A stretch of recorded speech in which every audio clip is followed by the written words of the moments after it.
वजह से नौकरी को कैंसिल करके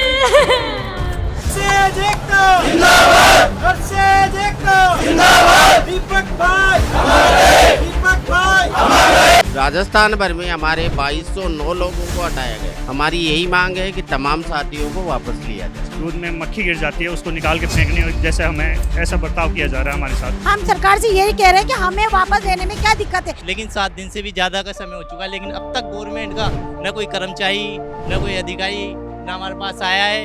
एक तरफ सरकार कह रही बेटी पढ़ाओ बेटी बचाओ, यहाँ बेटी भी क्या सरकार को दिखाई नहीं दे रही। हाँ, बोला गया था, सभी मांग मांगने के लिए बोला गया था, पर एक भी मांग पूरी नहीं हुई है अभी तक। तो अभी तक उस समझौते को लागू नहीं किया है। अगर आज मैं घर में बेरोजगार घूम रही हूँ ना, तो मैं नहीं पढ़ाऊंगी अपनी बेटी को, मुझे नहीं बिठाना उसे इस जगह ला करके। नमस्कार, बहुत स्वागत है आप सभी का। आप देख रहे हैं अपडेट इंडिया, आपके साथ मैं हूँ खुशी वर्मा। जो जयपुर में नर्सिंग कर्मचारियों को जो कॉन्ट्रैक्ट पे लगे हुए थे, उनको अचानक से जो नौकरियों से हटा दिया गया था, सरकार का एक फैसला और एक इंसान की जान चली गई। उस इंसान की जान चली गई। दीपक जिनका नाम था, जिन्होंने आत्महत्या कर ली उनकी नौकरी छिन जाने के चलते। आज उस हादसे को लेकर के इतने दिन हो चुके हैं, अभी तक भी सरकार का कोई फैसला सामने नहीं आया है। जो नर्सिंग कर्मचारी है वो अभी तक भी जो है धरने पर बैठे हुए हैं, लेकिन दीपक को न्याय नहीं दिया गया है। जो छोटे छोटे बच्चे थे, जो दीपक की पत्नी थी, किसी को, ना तो घर वालों को ना दीपक को, किसी को न्याय नहीं दिया गया।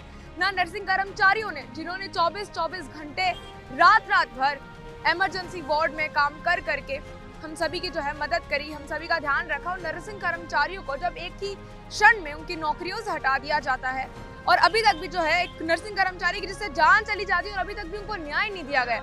हम बात करेंगे उनसे, वो आज भी धरने पे बैठे हुए हैं, और हम जानेंगे कि जो ये प्रोसेस है ये कितना लंबा और जा सकता है, और क्या सरकार की तरफ से कोई फैसला या कोई सुनवाई या कुछ भी उनको अभी तक जो है एक भी कोई उम्मीद, एक भी किरण की उम्मीद जो है सरकार की तरफ से उनको मिली या नहीं मिली। चलिए उनसे बात करते हैं और जानते हैं। अब हमें ये बताइए, सरकार की तरफ से क्या कोई उम्मीद की किरण आप लोगों को देखने को मिली, या कोई सरकारी कर्मचारी आप लोगों के पास आया?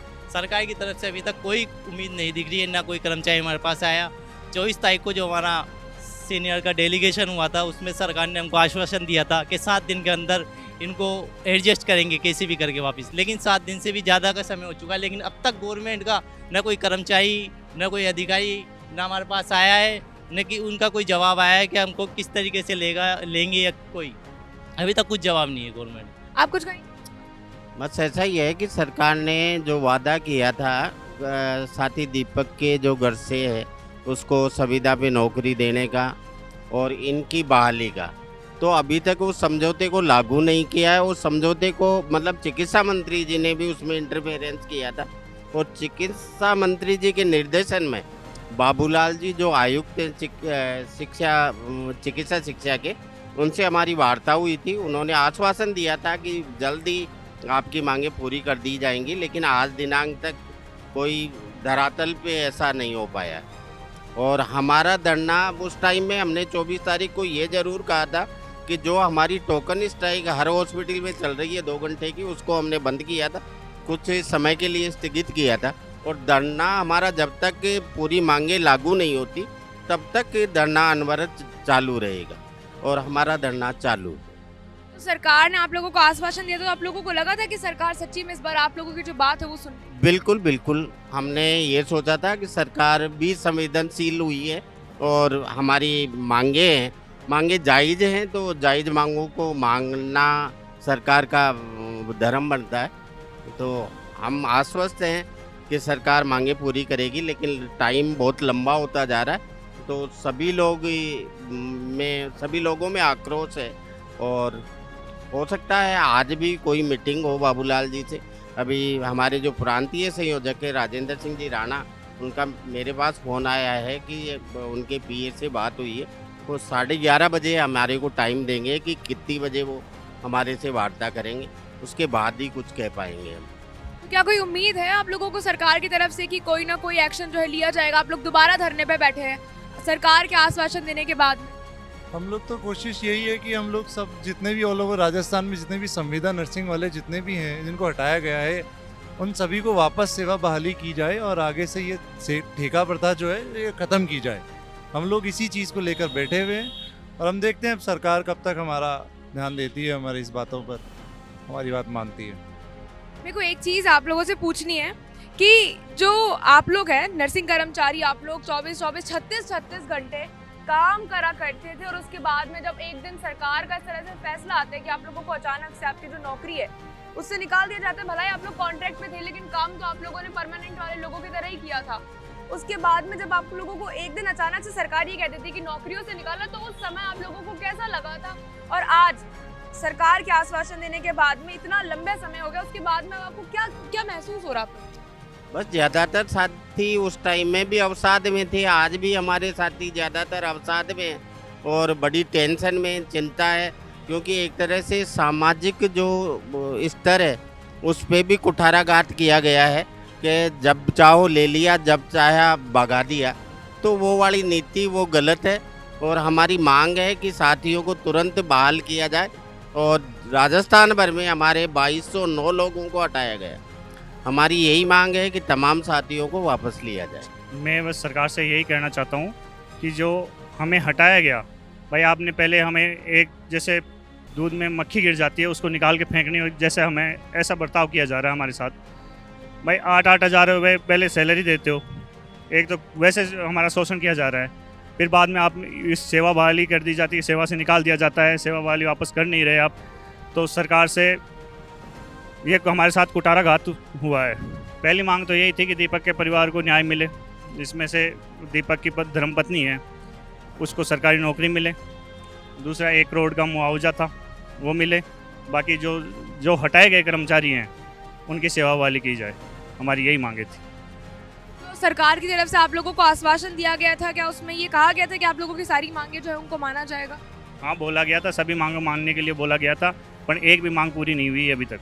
सबसे पहले तो ये बताइए कि जो आपकी मांगे थी, जो सरकार ने आपको आश्वासन दिया था, उसको ले करके और आज 7 दिन से ज़्यादा ऊपर हो गया है। आज हमारा 23 दिन हो गए धरने को, आज हमारा 23वां दिन है, हमारे भाई को गए हुए 24वें दिन हो गया है। आज 24 दिन से पहले हमने हमारे भाई को खोया है। उस दिन से हम लोग यहाँ बैठे हुए अपनी मांग रखने के लिए, हम सरकार से कोई ज़्यादा चीज़ नहीं मांग रहे या अनोखी चीज़ नहीं मांग रहे, हम सरकार से हमारी जो नियमित चीज़ें थी वही मांग रहे हैं। हमने 12 तारीख से जो 3 मांग पत्र रखे थे वही अभी तक भी हम उसी पे कायम है। सरकार से हम बढ़ा नहीं रहे मांगे, या हमारी कोई चीज़ मांग बढ़ी भी नहीं है। हमारी सिर्फ 3 ही मांगे थी कि सबसे पहले तो हमारे भाई दीपक करवाल को इंसाफ दिया जाए, दूसरा उसकी बीवी को नौकरी और जो मुआवजा उसका है वो उसे दिया जाए, और हमारी मांग थी कि हमें जो बच्चे हमारे राजस्थान से जिनको 3 से 3.5 साल तक सरकार ने खूब अच्छे से काम लिया है और अब हमारे नए जैसी वैकेंसी आई, हमें दूध की मक्खी की तरह निकाल के फेंका है।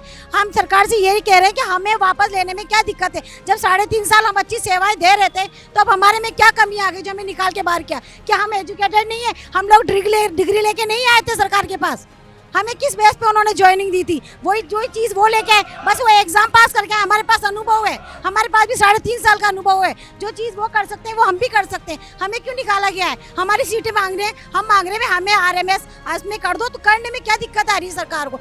हम बड़े से बड़े नेताओं के पास जा रहे हैं, सब हमें आश्वासन पे आश्वासन दिए जा रहे हैं, कल होगा परसों होगा आश्वासन दिए जा रहे हैं। कब तक हम लोग बैठे रहेंगे? एक तरफ सरकार कह रही है बेटी पढ़ाओ बेटी बचाओ, इतनी बेटियां यहाँ बैठी हुई क्या सरकार को दिखाई नहीं दे रही है? अगर आज मैं बेरोजगार घूम रही हूँ ना, तो मैं नहीं पढ़ाऊंगी अपनी बेटी को, मुझे नहीं बिठाना उसे इस जगह ला करके। मैं मेरी बेटी को इस जगह नहीं देख सकती, मैं अपने बच्चों को इस जगह नहीं देख सकती, मैं नहीं पढ़ाऊंगी। सरकार को बोला अपने नारा बदले, बेटी बचाओ बेटी पढ़ाओ। पहले हम जैसों को रोजगार दो, जो आज सब बच्चे बैठे हुए हैं। क्या हम लोग नए आने वाले वक्त के हम लोग युवा नहीं है?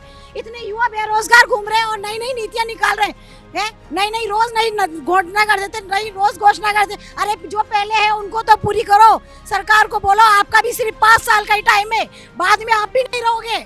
हम नहीं रहेंगे ना तो आप भी 5 साल बाद नहीं रहोगे। हम 3 साल बाद निकले, आप 5 साल बाद निकलोगे। सरकार बदलती जरूर है, एक ना एक दिन जरूर बदलेगी। और हम नर्सिंग वाले, हम जो आप अभी तक जितने भी दंड हुए हमने सब में जीत हासिल की, इस बार भी जीत हासिल करेंगे, क्योंकि हम लोग न्याय की बात कर रहे हैं, ना कि हम लोग अलग चीज मांग रहे हैं गवर्नमेंट से, जिसको देने में गवर्नमेंट को दिक्कत आ रही है। और मैं यही कहूंगी कि हमारी नर्सिंग की मांग जल्द से जल्द पूरी की जाए, नहीं तो आगे की जो भी बात होती है, चाहे उसमें कुछ भी हो, उसकी जिम्मेदार सरकार रहेगी, सरकार रहेगी, सरकार रहेगी। एक औरत परेशान होकर कुछ भी कर सकती है, ये सरकार को पता होना चाहिए। वो एक परिवार लेके चलती है, बच्चों को पालती, उसके ऊपर बहुत प्रेशर होता है। लड़के बैठ जाते हैं, उनकी भी मर्जी है, लेकिन हम लड़कियों को सोचो, हम ससुराल वालों से, पीहर वालों से, हस्बैंड से, सबसे झगड़ा करके यहाँ बैठे हुए। शबाना सिस्टर ने कहा मैं उससे 101% एग्री हूँ जो इन्होंने बोला है। हम लेडीज़ के लिए बहुत दिक्कत होती है यहाँ आने में। आज हमें 24 दिन हो गए, लेकिन सरकार कुछ नहीं सुन रही, ना उनके कोई कान पे जू रेंग रही है। प्रिंसिपल सर मतलब कोई भी अधिकारी कोऑपरेट नहीं कर रहा हमारे साथ, इसलिए हमें बहुत दिक्कत हो रही है। हमारा ये भाई मतलब ऐसे चला गया कि हमारे बीच से हम बता नहीं सकते हैं हमारी मानसिक पीड़ा क्या चल रही है दिमाग के अंदर।